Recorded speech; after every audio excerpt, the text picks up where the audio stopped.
The essential role of OER in implementing alternative assessment. This presentation is by Amanda Taintor, Faculty Coordinator of Instructional Design and Outcomes, Julie Kehoe, Mathematics Instructor, and Jennifer Paris, Department Chair and Associate Professor of ECE at College of Canyons. So we're going to talk to you a little bit about our journey. And so Julie and I are going to share what our issues were for traditional grading and assessment and what brought us to decide that we really wanted to change what we were doing. And so our presentation, we're going to be going back and forth a little bit about what we changed. A big one for both of us was a focus on point earning. We had students that all they were concerned about was the importance of getting how many points to pass the class instead of what they were going to learn in that class. Some students would give up throughout the course because they felt if they fail a test, they fail a homework assignment, they fail a presentation early on, then that's destined them to not be able to pass the class, and they're digging themselves a hole that they can't get out of. And we're going to take a look at how the grading scale is set up in a second that really help to promote that. And just like on the first one, the focus on the points earning, the grades didn't reflect what students were learning because in a lot of cases, the students were able to get enough points to pass the class. It wasn't really in a lot of instances showing us that students actually had learned, especially when we're looking at what the outcomes were for the courses. They might be getting enough points to squeak by and pass, but because of all of the other systems that were in place, it didn't necessarily mean that they were learning the material and to what degree they had learned the material.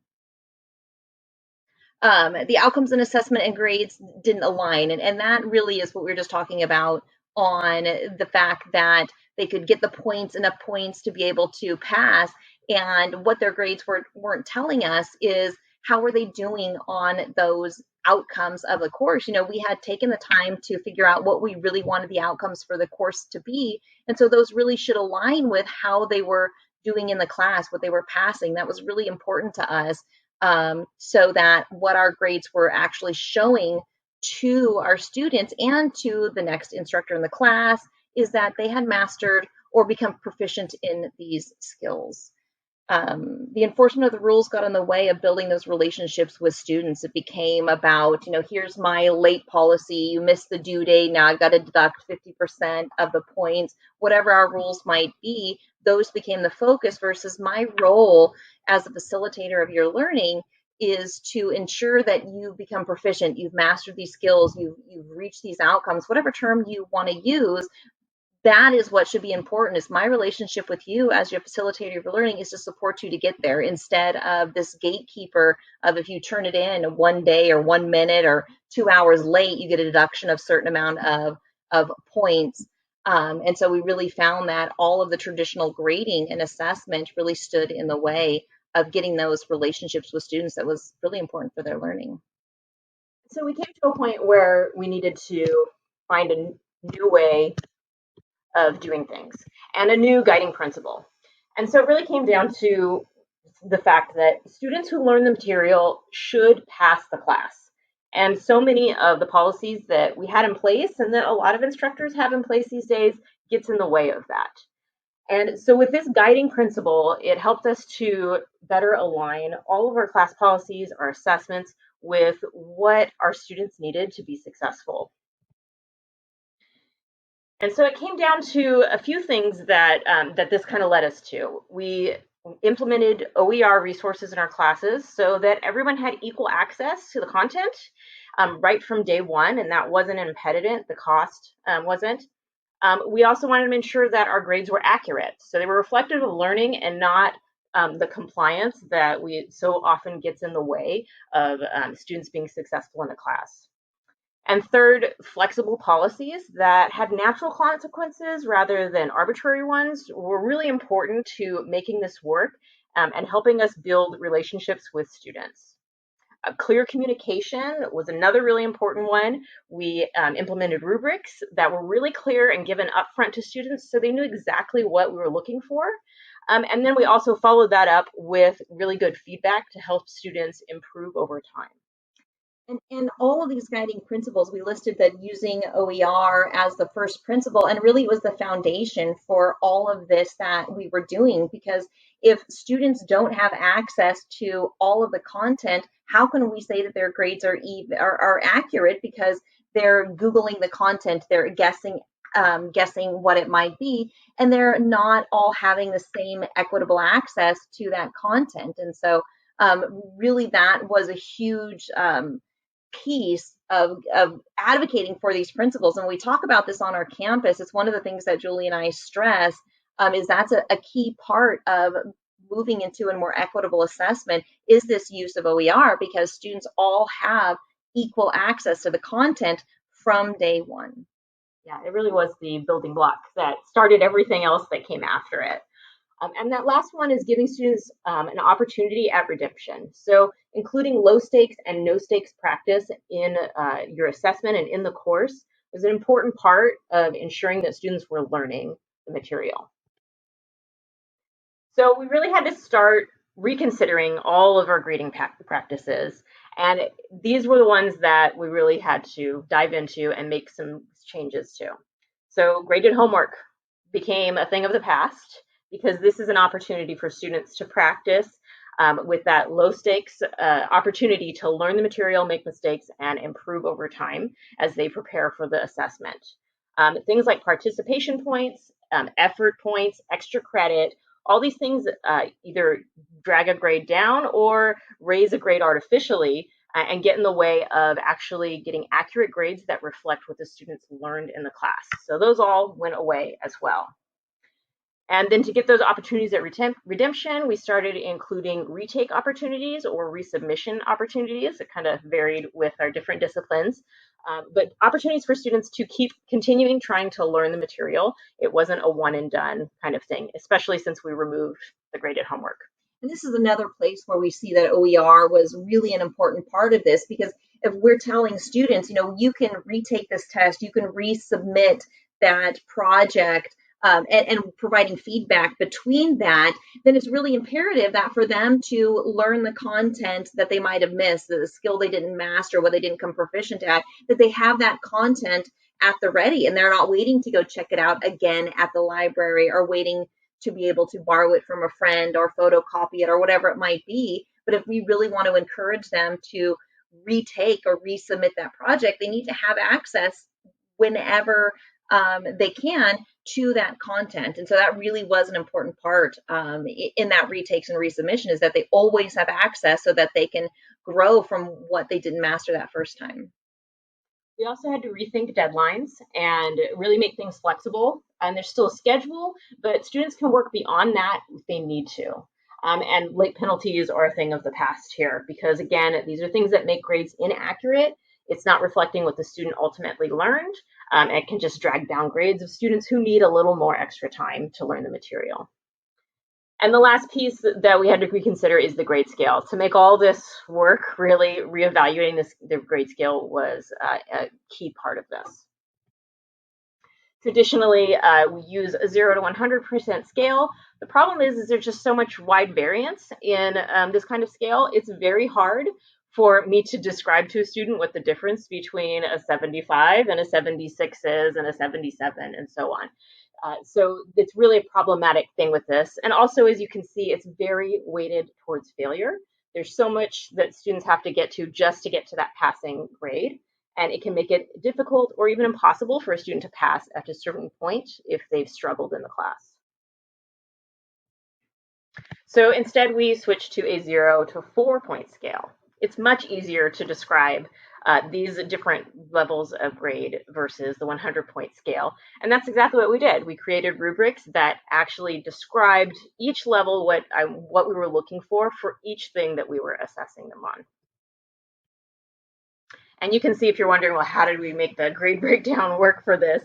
If you're not using 100-point scale, you're not doing a 90 to 100 as an A and so on.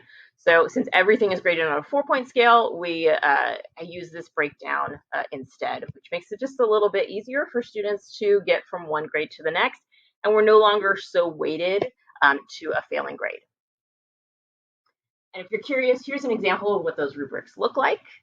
So this is given to the students up front, and there's a lot of different ways to do this. This is just how I did it for my math class, where I have the objective described at the top, and then a description of what each level looks like. So students know exactly what I'm looking for when I am doing, when I'm assessing them and grading them on this. And we've also found that it's feedback that is so imperative. We can have a really great detailed rubric, and really when you're putting students at that 1 or that 2 not yet met standard, and that's an important thing that I also want to draw your attention to. It's saying that you're not yet there, but you will be there, or the 2 approaching standard. That feedback is so important because we're letting them know here is what you need to do to help get to that 3 met standard and help get to that exceed standard. And again, bringing it back to that important use of having OER in the course is, here, you haven't met the standard, but if you go back to that content that I gave you, if you meet with me,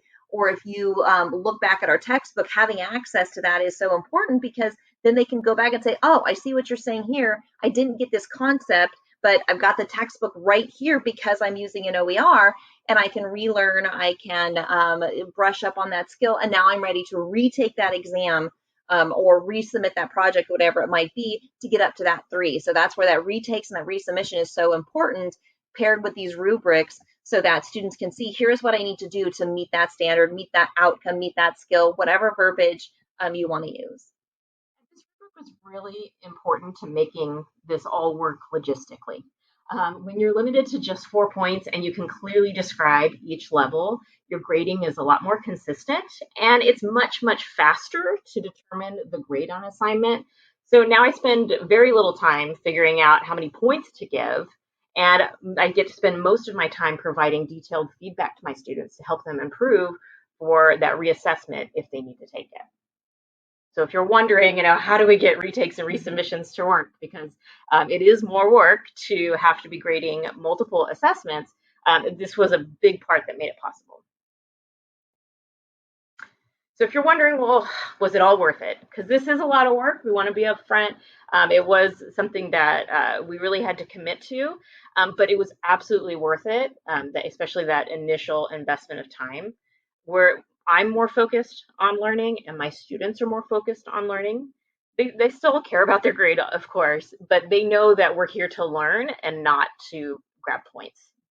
And it's present in every communication that we have. So if a student has not yet met standard, then the communication that we have is, you're not quite there yet. These are the things you need to do to get there, but I know you can do it. And so it's that focus on learning versus you failed, you didn't get the points. We really want you to be able to learn that content. And so here, resubmit it, do it again, look at the content, whatever it might be. So it changes the whole focus of the course.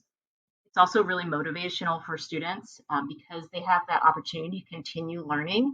So if they didn't get it that first time, or if they didn't get it by that deadline, they still have more chances, more time to learn at a pace that works for them.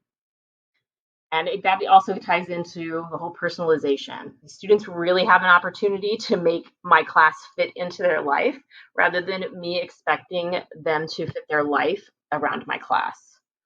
And they're able to spend the time that they need on concepts that they might need to revisit. Some students might be stronger in one concept, whether it's math, like Julie teaches our early childhood, like Jennifer and I teach.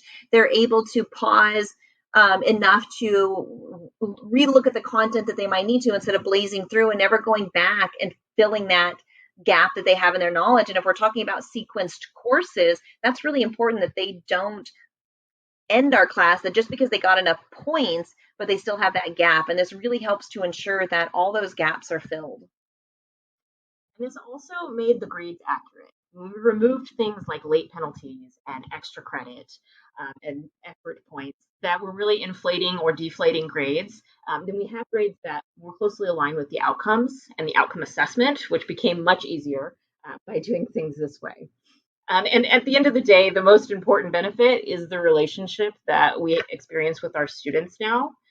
They know, after we get all of this explained to them and they experience it, they realize, okay, this class is about learning. It's not about compliance and meeting arbitrary deadlines. And so it really makes the whole experience of working with your students much better. I enjoy teaching so much more now than I ever did when I was trying to get my students to comply to deadlines. Agreed. Hi everybody, this is Jennifer Paris. I'm a faculty in early childhood education at College of the Canyons, and the course that I converted to this new way of grading was Child Growth and Development, which is a GE course, but also one of our major courses. So I want to briefly talk about my starting place. And so this started from a passion about creating a more equitable environment. And I was in the process of reading the book Ungrading by Susan Blum, and it just really resonated with me. And so I decided that even though I didn't have time to figure it all out, I was going to jump in and I was going to figure it out as I went. And for any of you that know me, that is a huge stretch. I do not like to figure things out as I go, but it was important to me. If I were to define my approach, I would call it a hodgepodge. So there's definitely classic ungrading. There were no points in my class, but there was a lot of self-grading and self-reflection, and they actually proposed their own final grades. And then I used mastery-based grading to try and structure the process so that they could see their performance on the different course outcomes and skills. While this wasn't a truly linear process the way I'm going to present it, I did want to kind of present it as steps so that if you wanted to consider making some of these changes, you kind of had an outline of what you might want to do. So roughly, step one was to really think about changing my policies. And this was an overall change in the environment that I wanted to create in my classroom. And this did happen to be a virtual classroom, completely online. And this also coincided with revisions that I made to our OER textbook throughout the semester that allowed them to see themselves, to understand equity and diversity, and to make connections. When it came to what I was going to be doing as far as grading or lack thereof, I shared my why and then what I was going to try. And so I didn't have it figured out when I gave them the syllabus. And so I was transparent about that. And then throughout the course, I created opportunities to kind of check in. How are you feeling about this? Do you have any questions? And make sure that, there wasn't too much discomfort with something this drastically different than what they were used to. The next step that I actually came to after talking with Amanda about what she was doing in her courses was to think about the skills that I wanted my students to leave the course with. So that if they were to say they successfully, met the expectations for this course, what would that look like? And so I broke down the course objectives into 12 discrete skills. That was a lot at the end when it was time to propose final grades. So I did combine those again into 4 major categories at the end of the class. Then I went through the course in retrospect, and when you're planning ahead, do this completely backwards. Do this as you're going, not make it fit as you're going. But I went through, and everything that I asked them to do had to be tied to one of those 12 outcomes so that they could see the purpose and I could be transparent about what they were getting out of each part of the work that they were doing. And if there was something in the course that I felt was useful, but it wasn't tied to one of those outcomes, I made it optional. Then it's really, really important to provide feedback. I kept my rubrics. I got rid of the points on the rubrics, and I did add an outcome at the bottom of each rubric that talked about, did they exceed expectations or meet expectations, or were they not yet meeting expectations? And I think that yet's really important because the goal is for everyone to meet expectations and to resubmit work that doesn't. And then I worked to create comments and narrative feedback that was there to provoke thought, not just to criticize work and tell them what they did wrong or right, but to actually get them to think about what they were learning. Step 5 for me was to create opportunities for self-reflection and self-evaluation. So each module had a reflection survey that connected some of the skills that they were gaining to how they thought they were doing based on the work that they completed. I also tried really hard to make it obvious where they were building on work they'd already done. So maybe they did a similar assignment, or there was an activity that was building the foundation so that they could see that the learning was layer by layer. Very little in this course was a one and done type of situation. The skills continued to build throughout the semester. And then step 6 was to really put it back in their hands with obvious instructor oversight. They showcased their learning in a digital portfolio.